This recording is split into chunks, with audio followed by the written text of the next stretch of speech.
नामदेव नाम निरंजन राते, जाकी छान छवाई।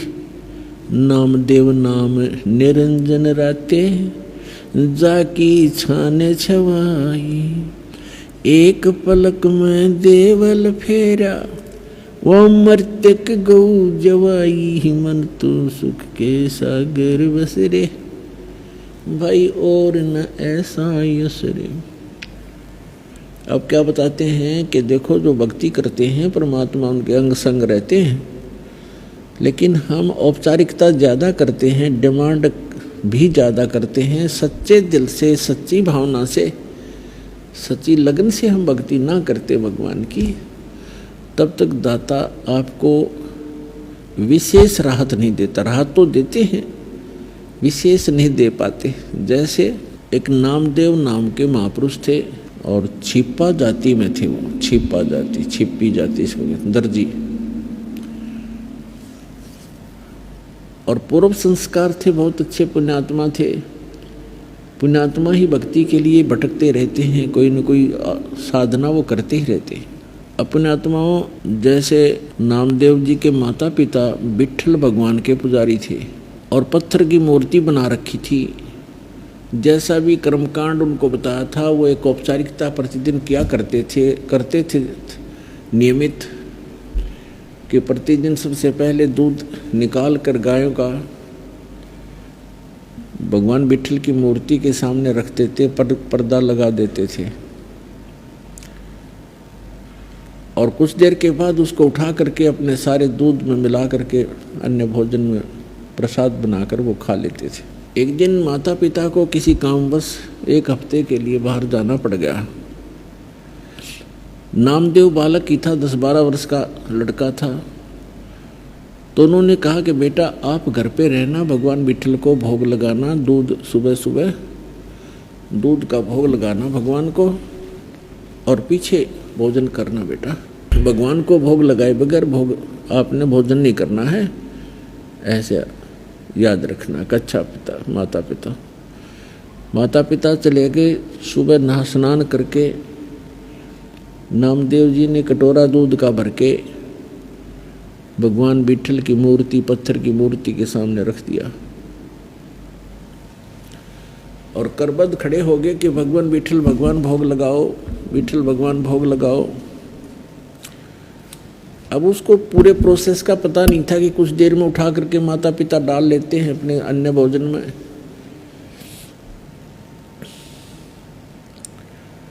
खड़ा रहा घंटा 2 घंटा, विट्ठल भगवान ने कोई भोग नहीं लगाया।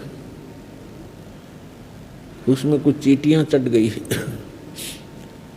तो उसने सोचा भी हमसे भगवान प्रसन्न नहीं है मेरे से, और उस दूध को वहाँ से उठा लिया। अगले दिन फिर नहा धो करके खूब हृदय से प्रार्थना की, दूध रख दिया, यही रहा, कुछ नहीं, भोग नहीं लगा, फिर उठा लिया। 2 दिन उन्होंने भी, भगवान नामदेव जी ने भी कुछ भी आहार नहीं किया। तीसरे दिन फिर ऐसा ही हुआ। बच्चा था, भूख से बहुत व्याकुल हो गया और कहा भगवान जब तक आप भोग नहीं लगाओगे, मेरे माता पिता का आदेश है, आपका दास भी भोजन नहीं कर सकता। मुझसे अवश्य कोई गलती हुई होगी, क्योंकि मैं पूरी पूजा विधि से परिचित नहीं हूँ भगवान, बालक हूँ, मेरी कोई त्रुटि है, क्षमा करो। आप भोग नहीं लगाओगे, मेरे माता पिता मुझसे नाराज होंगे, मुझे गुस्सा होंगे, और भगवान आप भोग लगाओ, मेरी त्रुटि को माफ़ करो प्रभु। अब तीसरे दिन जाकर के भगवान ने देखा कि बालक, वह पत्थर तो था नहीं, वो तो कुछ सुन नहीं रहा था, कुछ कर नहीं रहा था। अब कहते हैं 100 सलसीधर मैं करूं अपने जन के काज, स्वयं परमात्मा आए सुख समरूप धारण करके, और पत्थर की मूर्ति के हाथ ऐसे आगे को बढ़ा दिए, उनमें कटोरा पकड़ा, और नामदेव समझ रहा है कि पत्थर पी रहा है, और पी रहे थे भगवान सुख स्वरूप में। नामदेव की खुशी का कोई ठिकाना ना रहा। नहाया धोया, भोजन पाया, उनके माता पिता आए, उन्होंने तो आते ही पूछा कि बालक है, कहीं गलती से भोग ना लगाया हो भगवान को। पूछा बेटा भगवान को, विठल भगवान को भोग लगाया था ना? उन्होंने कहा माता जी भोग तो मैं प्रतिदिन लगाता था, लेकिन भगवान ने नहीं लगाया। भगवान ने तीसरे दिन भोग लगाया, 2 दिन कुछ नहीं आहार किया, और मैंने भी कुछ नहीं किया। मैं भी बहुत हो गया था, भूख बहुत सताती थी, लेकिन मैंने भोग नहीं, मैंने आहार किया नहीं। तीसरे दिन मैंने विशेष प्रार्थना की, भगवान भोग लगाओ, तब भगवान ने भोग लगाया। अब वो नामदेव के माता पिता उस बच्चे के मुंह की तरफ देख रहे हैं कि ये झूठ बोल रहा है। ये कह रहा है कि तीसरे दिन भगवान ने दूध पी लिया, बट विठल भगवान की मूर्ति ने, उन्होंने सोचा ये झूठ बोल रहा है, इसने भोग भाग नहीं लगाया और हमसे डरता कह रहा है। लेकिन बच्चे के आव भाव से लग रहा था कि झूठ नहीं बोल रहा। तो उन्होंने पूछा बेटा सचमुच भगवान ने दूध पी लिया? तीसरे दिन पिया माँ। पिताजी तीसरे दिन पिया। अच्छा कैसे? हमारे सामने पिला के दिखा। अगले दिन सुबह उसी तरह दूध का कटोरा लेके स्नान करके रख दिया, दूध नहीं पिया विठल ने। अब नामदेव ने कहा भगवान आपका दास आज मेरे माता पिता के सामने झूठा सिद्ध होगा, मुझसे फिर अवश्य कोई त्रुटि हुई होगी। भगवान हे मालिक आप तो दयालु हो, भोग लगाओ प्रभु। उसी समय माता पिता के सामने मूर्ति के हाथ बड़े बड़े हुए, ऐसे जैसे आम हाथ होते ऐसे बन गए, और कटोरा पकड़ा और ऐसे दूध पी लिया। अब नामदेव के पिता का खुशी का ठिकाना नहीं रहा। उसने सारे गांव में बता दी कि मेरे पुत्र ने विठल भगवान को भोग लगा दिया, भगवान ने दूध पिया, हमारे सामने पिया। किसी गांव वाले का ये विश्वास नहीं हो कि झूठ बोलते हैं, बाउंडर फैलाते हैं, दुनिया को भ्रमित करते हैं। ये अपने बेटे की महिमा बनाना चाहता है, इसको महंत बनाना चाहता है। जैसा जैसी सोच जिसकी थी, पंचायत हो गई कि पंचायत के अंदर विठल भगवान की मूर्ति रखी जाएगी, उसमें दूध पिलाएगा तेरा पुत्र, मानेंगे नहीं तो देश निकाला देंगे, तुम्हें गांव से निकालेंगे। पंचायत होगी, विठल बुला लिया, विठल भगवान रख दिए। नामदेव के पिता नामदेव पंचायत में हाजिर हुए। तब कहा कि नामदेव यहाँ हमारे सामने मूर्ति को भोग लगा के दिखा। रख दिया दूध। काफी देर होगी, जब सब लाल पीले हो गए, झूठा है कपटी है, देखा ना, तब नामदेव ने कहा कि हे भगवान मुझ दास के कारण मेरे माता पिता दुखी हो गए, इनको देश निकाला मिलेगा, आपके भगत थे, हे दाता भोग लगाओ। उसी समय उन सबके सामने ऐसे हाथ निकले मूर्ति से और गट गट दूध पी लिया उस परम पिता ने। बोलो सतगुरुदेव की।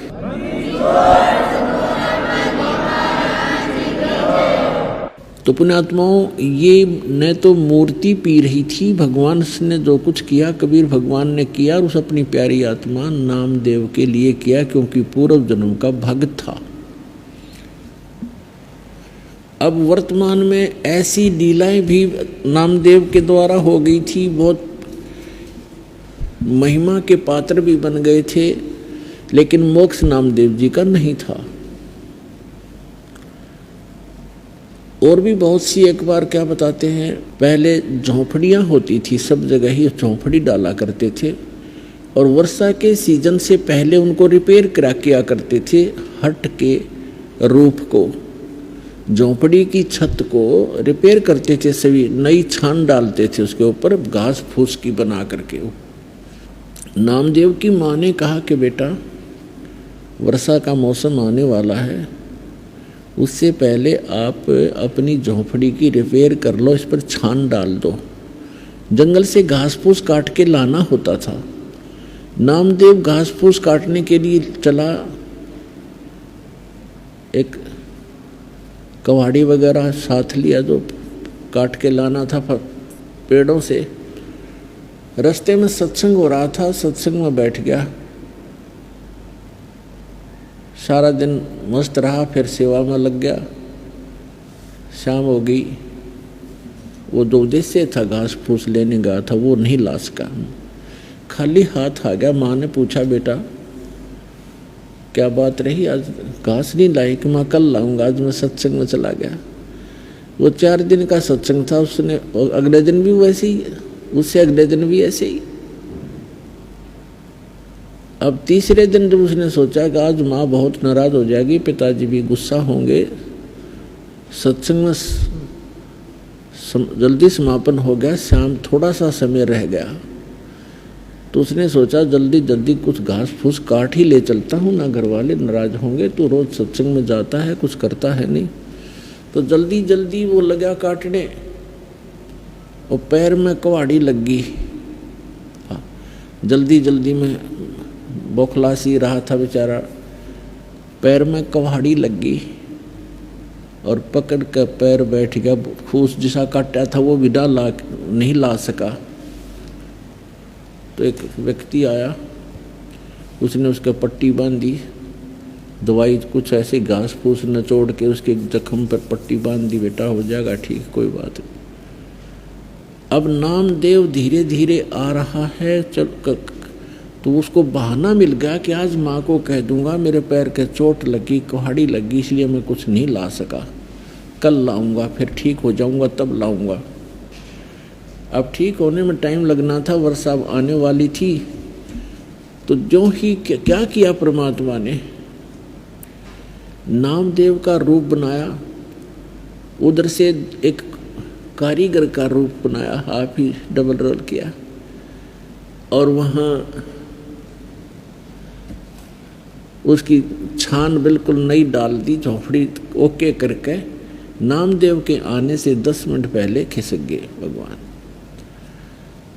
अब नामदेव ने को धान्य देरा सा हो गया था, माँ से जाकर कहने लगा, माँ आज मेरे पैर में ऐसे कुहाड़ी लगी, कल लाऊंगा माँ, आज मेरी हिम्मत नहीं बनी। तो उसने कहा, बेटा क्या हो गया, क्या लगी कुहाड़ी रे तू, अब तो ठीक ठाक था। अरे अब तो तेरे साथ एक कारीगर था, और देख कितनी बढ़िया छान बनाई तुमने, ये पैर में कहाँ से लग गया, कब लग गया, कैसे लग गया। अब नामदेव का जब ऊपर को ध्यान गया कि सचमुच या तो बिल्कुल नई छान डाल रखी है झोपड़ी पर। नामदेव माँ से पूछ रहा है कि कौन था, कैसे था, क्या कर गया। माँ कह रही है तेरा दिमाग खराब हो गया है, तू खुद था, तेरे साथ एक कारीगर था, अरे बेटा कितनी बढ़िया छान बना दी, क्या लग गया मेरे बेटा के। तो पुण्यात्माओं, नामदेव बैठ कर रोने लग गया कि माँ मैं निकम्मा बहुत हूँ, यदि मैं पहले छान डाल लेता तो भगवान दुखी ना होते। परमात्मा आए थे माई, मैं नहीं था, मैं तो ऐसे सत्संग में था, ये देखो मेरे पैर में चोट लगी है, मैं चल भी नहीं पा रहा हूँ। तो पुण्यात्माओं, ऐसी भक्ति हम जब करेंगे तब तो भगवान हमारे साथ साथ रहेगा। जो बच्चा गऊ की नज़र में, यूं साईं को संत, और भक्तों के पीछे फिरे वो भगत वत्सल भगवंत।